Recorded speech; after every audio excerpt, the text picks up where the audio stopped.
বিসমিল্লাহির রহমানির রহিম। দর্শক, এটা দেখতেছেন, এটা হচ্ছে সোনমার্গের ফিশিং পয়েন্ট। পাশে রয়েছে ঝর্ণা, দুপাশে সুবিশাল পাহাড়, নিচে রয়েছে এই যে লেক। এই লেকের পানিতে আমি এখন হাঁটতেছি, দেখতেছেন এটা টোটাল বরফে জমে গেছে। আসলে যদি আপনি কখনো আসেন এই কাশ্মীরে, এখানে আসতে ভুল করবেন না। এটা একটা বিউটিফুল প্লেস। আমরা আসছি, আপনারাও আসবেন। এখানে চাইলে স্কেটিং করতে পারবেন। আমি চেষ্টা করতেছি। ভাই একটু লাইনে থাকেন, একটু স্কেটিং করার চেষ্টা করুন। রেডি?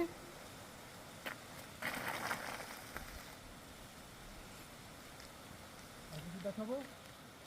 রেডি ভাই, একটু সামনে যান, সামনে ভাই, সামনে যান। তোর চুপ থাকা। আর